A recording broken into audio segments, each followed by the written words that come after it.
ഇനി നോക്കാം പ്രവാസ ലോകത്തെ വാർത്തകൾ. സ്വകാര്യ മേഖലയിലെ തൊഴിലാളികളുടെ അവകാശങ്ങൾ ശക്തിപ്പെടുത്താൻ കുവൈറ്റ് കർശന നടപടികളിലേക്ക്. ശമ്പള കാലതാമസം ഇനി അനുവദിക്കില്ലെന്ന അധികൃതരുടെ മുന്നറിയിപ്പ്. സ്വകാര്യ സ്ഥാപനങ്ങൾ ജീവനക്കാരുടെ ശമ്പളം വൈകിപ്പിക്കുന്ന സാഹചര്യം തടയാൻ കുവൈറ്റ് സർക്കാർ കർശന നടപടികൾ ആരംഭിച്ചു. ശമ്പളം നൽകുന്നതിൽ വൈകിയാൽ ബന്ധപ്പെട്ട കമ്പനികൾക്കെതിരെ നിയമ നടപടി സ്വീകരിക്കുമെന്ന് അധികൃതർ വ്യക്തമാക്കി.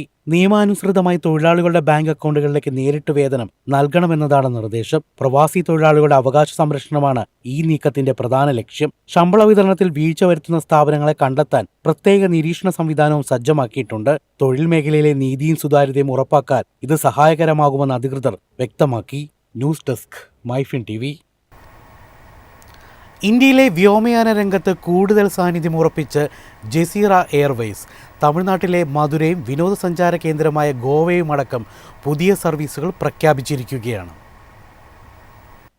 കുവൈറ്റിൽ നിന്നുള്ള സർവീസുകൾ വ്യാപിപ്പിക്കുന്നതിന്റെ ഭാഗമായാണ് പുതിയ റൂട്ടുകൾ അവതരിപ്പിക്കുന്നത്. സൗദി അറേബ്യയിലെ ദമാം വഴി ഡ്യുവൽ ബേസ് സംവിധാനത്തിലൂടെയാണ് സർവീസുകൾ ക്രമീകരിച്ചിരിക്കുന്നത്.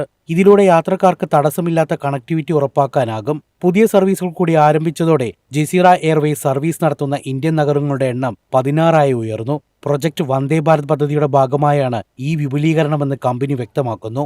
ഇന്ത്യയിലെ സാന്നിധ്യം ഇരട്ടിയാക്കാൻ കഴിഞ്ഞതായി CEO ഭാരതൻ പശുപതി പറഞ്ഞു. കുവൈറ്റിലെ പ്രവാസികൾക്ക് ബിസിനസ് യാത്രക്കാർക്കും കൂടുതൽ സൗകര്യങ്ങൾ ഒരുക്കുന്നതോടൊപ്പം ഇന്ത്യ ഗൾഫ് വ്യാപാര തൊഴിൽ ബന്ധം ശക്തിപ്പെടുത്തുന്നതിനും പുതിയ റൂട്ടുകൾ സഹായകരമാകുമെന്ന് അധികൃതർ കൂട്ടിച്ചേർത്തു.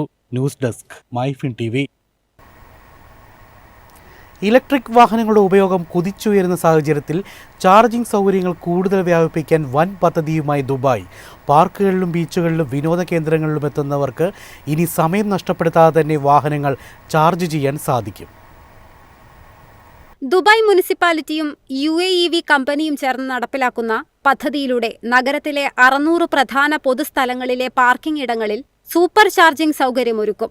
ആദ്യഘട്ടത്തിൽ 150 പാർക്കിംഗ് ബേകളിലായി 75 സൂപ്പർ ചാർജിംഗ് സ്റ്റേഷനുകൾ അടുത്ത 2 വർഷത്തിനുള്ളിൽ സ്ഥാപിക്കും. പാർക്കുകൾ, നെയ്ബർഹുഡ് പാർക്കുകൾ, പൊതു ബീച്ചുകൾ, വാട്ടർ ഫ്രണ്ട് മേഖലകൾ എന്നിവയുൾപ്പെടെ ആളുകൾ കൂടുതലായി എത്തുന്ന സ്ഥലങ്ങളിലാണ് കൂടുതൽ ശ്രദ്ധ കേന്ദ്രീകരിക്കുന്നത്.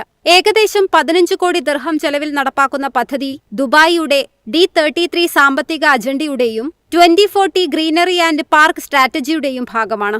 വിനോദത്തിനായി സമയം ചെലവഴിക്കുമ്പോൾ തന്നെ വാഹനങ്ങൾ ചാർജ് ചെയ്യാൻ കഴിയുന്നത് പൊതുജനങ്ങൾക്ക് കൂടുതൽ സൗകര്യമാകും. കഴിഞ്ഞ കുറച്ചു വർഷങ്ങളായി UAEയിൽ ഇലക്ട്രിക് വാഹനങ്ങളുടെ ഉപയോഗം ഗണ്യമായി ഉയർന്നിട്ടുണ്ട്. കുറഞ്ഞ പരിപാലന ചെലവും ഏകീകരിച്ച ചാർജിംഗ് നിരക്കുകളും ഈ വളർച്ചയ്ക്ക് പ്രധാന കാരണങ്ങളാണ്.